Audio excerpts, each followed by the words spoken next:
Olá, eu sou Ivânia Pimentel, eu sou terapeuta relacional sistêmica, trabalho há muitos anos com pessoas, né? Pessoas individualmente, casais, famílias empresárias no processo de sucessão e sempre entendi, né, que cada um de nós tem um jeito diferente de buscar se compreender melhor, entender o porquê da existência de cada um. Há um tempo atrás, há 15 anos atrás, eu tive o privilégio de conhecer o meu amigo Valdir Ercolani, que vem de uma trajetória muito bacana, cineasta, escritor, e ouvindo o último diálogo que ele teve com o jornalista César Miranda, eu pensei muito, refleti muito sobre o que eu ouvi nessa primeira fase desses diálogos, e uma das questões que me inquieta e me inquietou a vida toda, que vem de um caminho da Bíblia, né? Quando se diz assim, do pó viemos e ao pó voltaremos.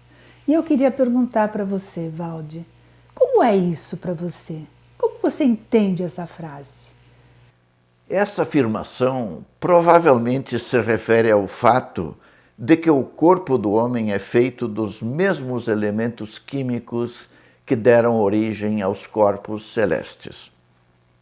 O ferro, que é essencial para o transporte do oxigênio no sangue, o carbono de nossos genes, o cálcio de nossos dentes, tudo foi sintetizado há bilhões de anos no interior de fornalhas nucleares abundantes no universo. Até o potássio, que faz o nosso coração pulsar regularmente, provém das estrelas. Valdir, pensando na minha experiência de vida e a minha experiência profissional, eu vejo a multiplicidade, né, a diversidade desse homem. Como que é para você? O que você pode mais dizer sobre o homem, além dele ser apenas um objeto? Como que você entende isso? Eu diria que o homem é uma grandiosa obra da criação, assinada por um mestre artesão sem rosto, que o fez à sua imagem e semelhança. Seu corpo é o universo em miniatura. Foi concebido como um templo para levar adiante seu projeto de autoaperfeiçoamento, uma vez que o homem ainda não é o que pode ser e o que poderá vir a ser. Foi dotado com a virtude da razão para que sua mente possa conhecer não somente os segredos do universo, mas também entender o seu Criador. Valdir, eu tenho visto hoje em dia muita gente em busca do autoconhecimento, né? Por caminhos inúmeros, que a gente entende que é para levar a uma percepção de si mesmo, né? Para se conhecer. Para você, quem é o homem na verdade? Digo que o homem é um ser duplo, um ser de dois mundos, o mundo interior e o mundo exterior. É um ser de muitas coisas. Possui uma natureza dual, semelhante a dois polos de um ímã, uma natureza de opostos. Ele é animal e espiritual, é corpo e alma, é luz e sombra. Todos os anjos estão no seu corpo, e também todos os demônios. Valdir, eu estava aqui pensando na minha experiência, né, o quanto o homem deposita muito no outro as suas impossibilidades, os seus fracassos, e muitas vezes se comprometendo muito pouco com a própria vida.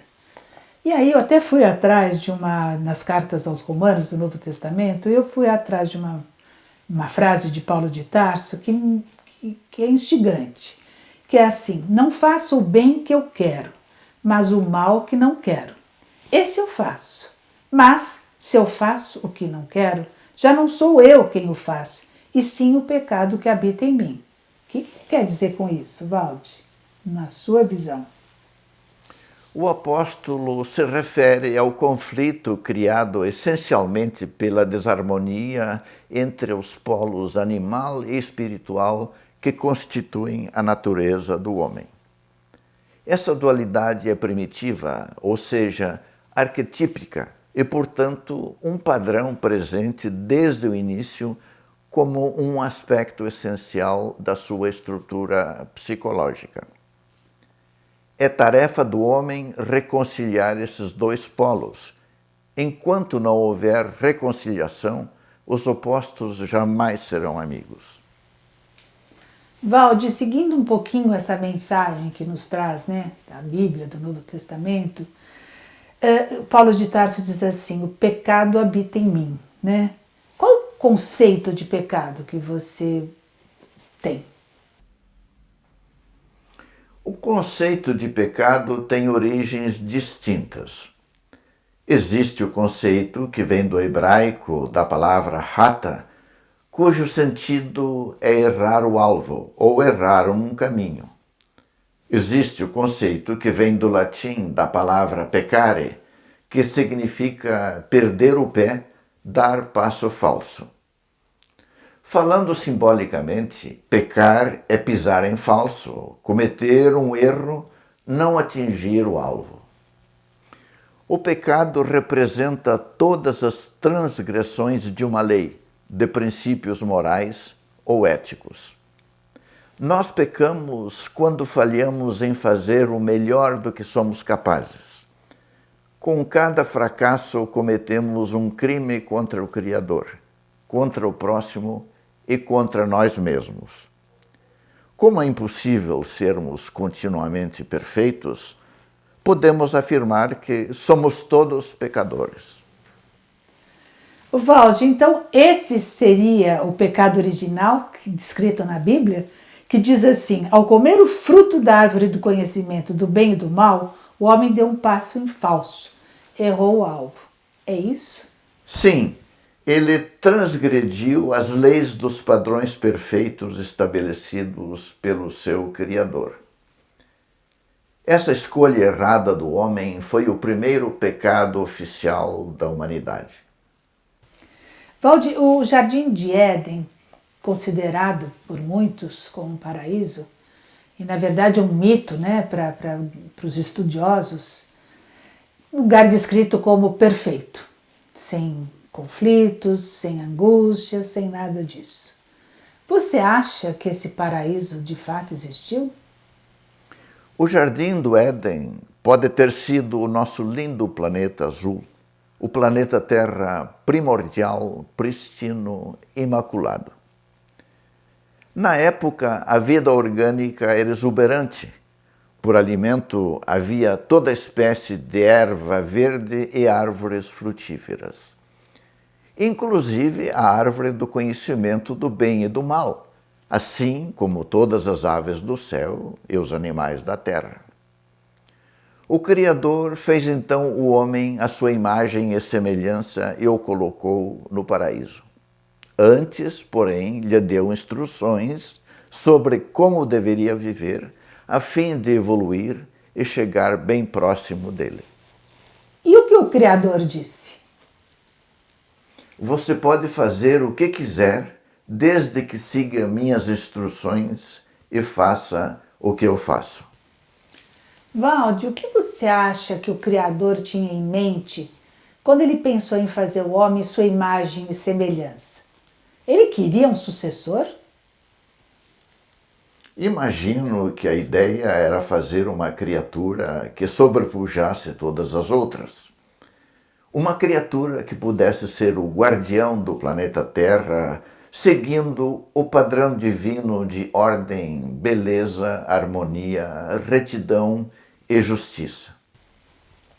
Valde, quando você cita que o homem deu um passo em falso, comendo o fruto da árvore do conhecimento, o que para você realmente simboliza a árvore do conhecimento? A árvore do conhecimento do bem e do mal simboliza a fronteira entre o conhecer e o não conhecer.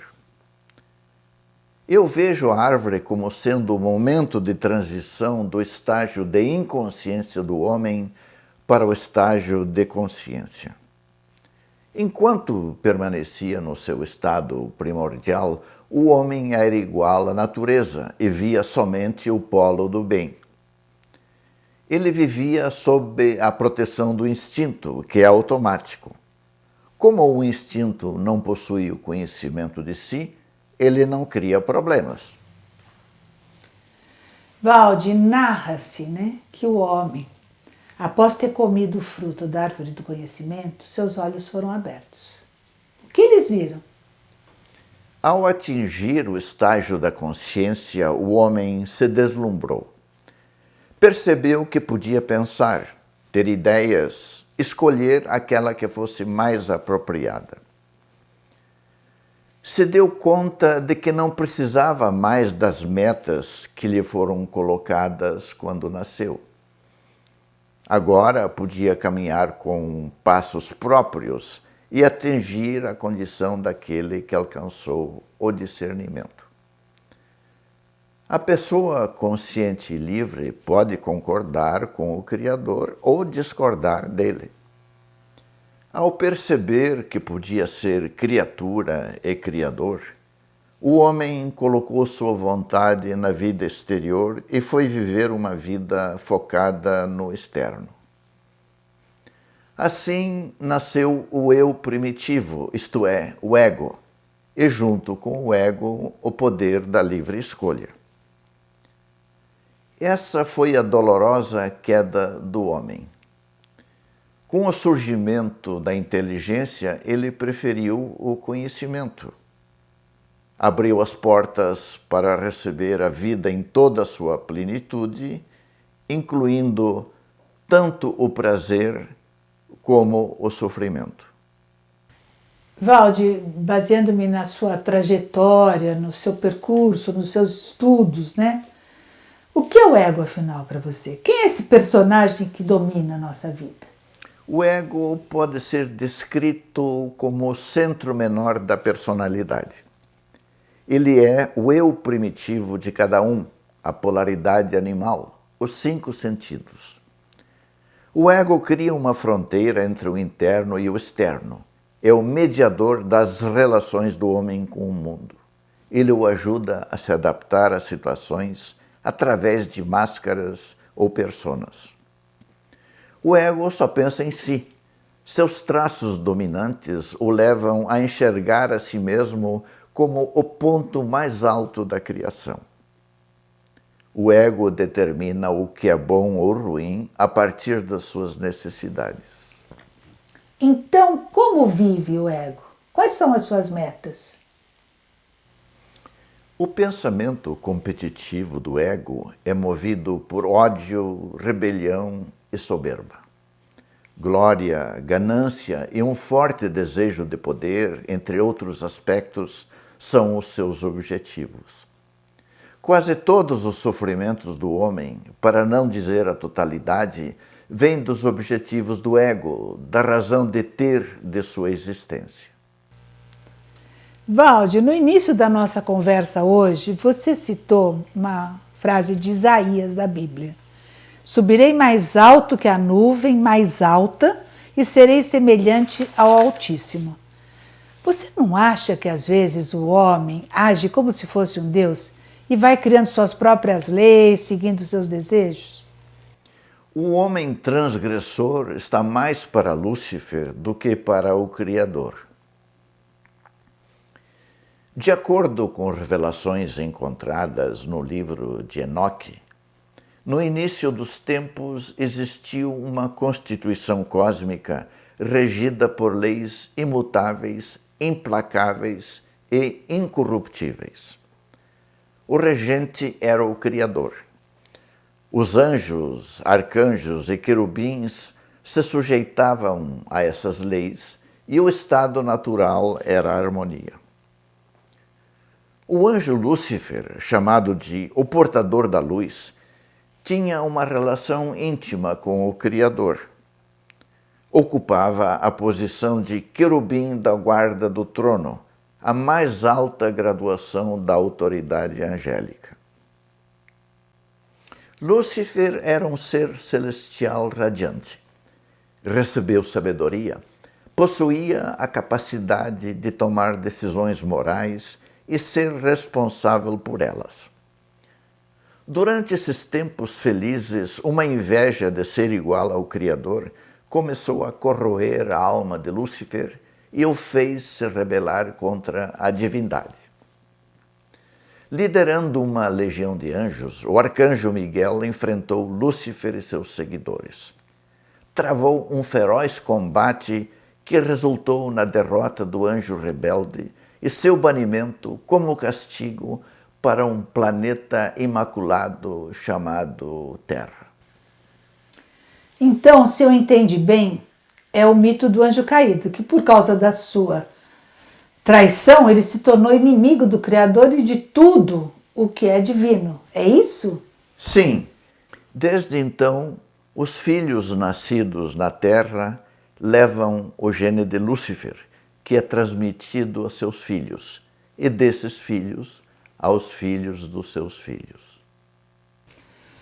Fazendo um exame do comportamento do homem através dos tempos, isso nos mostra que não existe praticamente nenhum ato, do mais nobre ao mais vil, que o homem não tenha realizado, né? Na sua visão, que forças impulsionam essas atitudes? Quem conhece as leis universais da evolução sabe que o homem carrega no seu inconsciente impressões que vêm do animal que foi e do qual ainda não se livrou totalmente. A mais primitiva dessas impressões é o cérebro reptiliano, que controla o lado animal e instintivo do homem. Ele é responsável pelas emoções primárias, como sexo, sede e fome. Além disso, responde pelos estupros e abuso sexual de menores. O cérebro reptiliano leva o homem à prática de atos irrefletidos que não pertencem ao domínio da razão e tampouco provêm do raciocínio. Um reflexo da atuação do cérebro reptiliano é a nossa civilização competitiva. Então, qual é o papel do neocórtex, que é a parte mais evoluída do cérebro, onde estão as informações, a razão e o raciocínio? Apesar de o neocórtex ter evoluído bastante em termos de cooperação, o cérebro reptiliano continua definindo as regras da sobrevivência. Desde sua expulsão do paraíso, o homem vem colocando a inteligência analítica a serviço do instinto. Bom, meu querido amigo Valdi, estamos terminando o nosso diálogo, né? E eu te parabenizo porque eu acho que você, como outras tantas pessoas em busca de novos caminhos, de conhecimentos, e eu sou sempre muito otimista em relação ao mundo, às pessoas. Mas eu quero saber de você. Você acha que a humanidade tem futuro? Está muito claro que nosso planeta está cada vez mais conturbado, que a individualidade e o egoísmo atingem níveis perversos, que as vaidades prosperam e os valores morais enfraquecem, que o comportamento do homem se mostra cada vez mais agressivo. Entretanto, de tempos em tempos surgem algumas mentes nobres dispostas a buscar algo superior e melhor, partindo da sua realidade interior com grande abnegação e sacrifício. Obedecer às leis do Criador tem sido sempre um problema para o homem. Contudo, para o homem consciente e livre existe, sim, a possibilidade de redenção. Basta que ele se religue ao universo. Basta que ele reate o cordão umbilical que o unia ao paraíso.